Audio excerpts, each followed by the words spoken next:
Alors dans Maya, comment créer un cube et mettre des lettres ou des chiffres à l'intérieur. Donc je vais chercher ici le cube.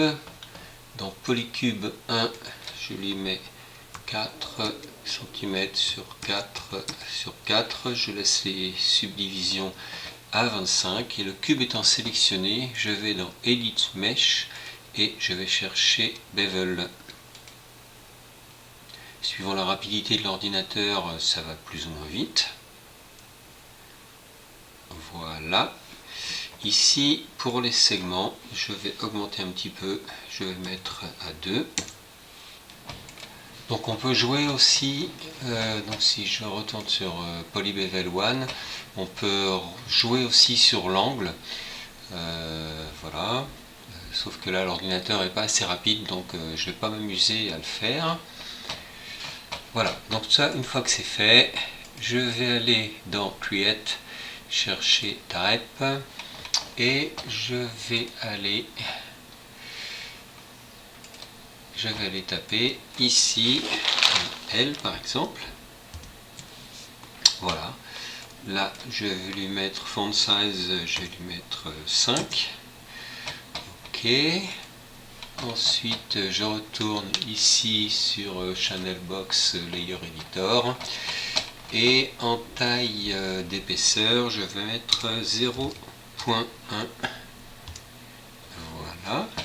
Ensuite, je vais aller chercher dans, non, je sais jamais où c'est, je cherche toujours un petit peu dans Modify, je vais chercher Align Tool.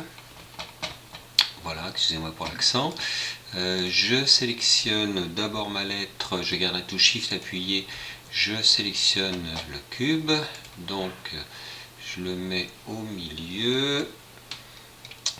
Voilà, ensuite je vais...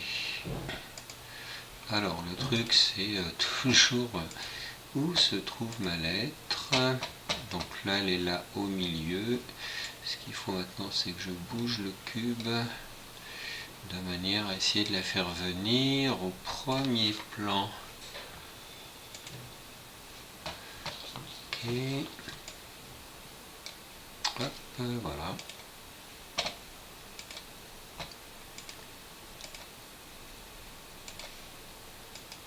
Voilà, la lettre est au premier plan. Il faut juste que je la mette un peu vers le bas.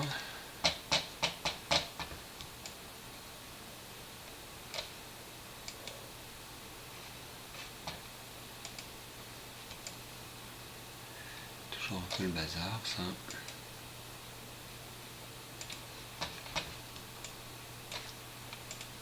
Voilà, c'est fait. Bon, ensuite, je vais chercher l'outil de sélection. Je sélectionne tout et je vais dans Mesh, Boolean et je fais différence. Encore une fois, suivant la vitesse de l'ordinateur, ça va plus ou moins vite, surtout après avoir arrondi les angles, parce que si on n'arrondit pas les angles, c'est instantané. Voilà, donc ça c'est fait pour la première lettre. Ensuite, je vais aller en chercher une autre, Create Type, et là, donc je vais taper un A, toujours un 5.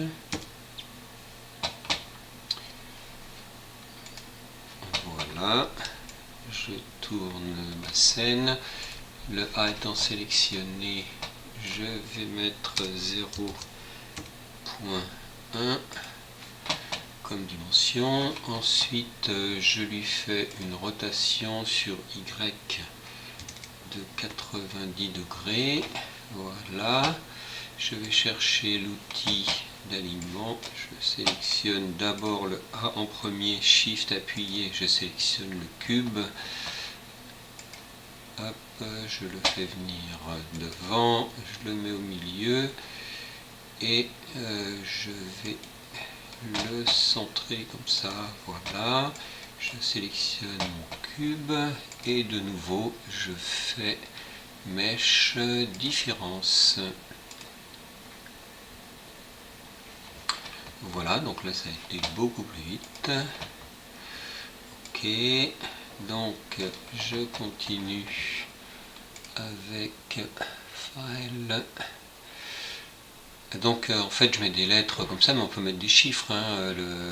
La procédure est la même. Voilà, ici je vais chercher un N, je lui mets 5. Ok, donc ensuite au niveau de l'épaisseur, je lui mets 0.1. Voilà, rotation Y, je fais 180 degrés. Ok, le N étant sélectionné, je garde Shift appuyé, je sélectionne le cube. Je vais chercher l'outil alignement. Voilà, je vais le mettre devant et au milieu. Ok, je resélectionne le cube et du coup je fais mèche différence. Voilà, allez, on va faire une dernière face. Donc je vais aller chercher toujours type, je vais mettre de nouveau un A. Alors pourquoi un L, un A, un N, un A? Et ben parce que c'est le prénom de ma petite fille, voilà, tout simplement. Donc ici je lui mets 5, je sélectionne le A, je lui mets 0.1 d'épaisseur, je fais une rotation Y de 90 degrés. Voilà, le A étant sélectionné, Shift clic sur le cube, outil d'alignement. Hop, je mets le A au milieu, je le mets vers l'avant et au milieu de la face. Voilà, je sélectionne le cube et ensuite je vais sur Mèche Boolean différence. Voilà, juste le temps qu'il calcule. Ok, c'est fait. Donc quand je regarde mon cube, il est bien arrondi. J'ai tout ce qu'il faut. Voilà, alors personne ne vous empêche de faire les faces inférieures et supérieures, de mettre 1, 2, 3, 4, 5, 6 ou de mettre des points ou n'importe quoi. Donc là maintenant ce que je vais faire c'est une exportation pour, voilà, je vais faire exporter la sélection de manière à le récupérer sur le bureau par exemple pour le mettre dans un logiciel pour imprimer sur une imprimante 3D.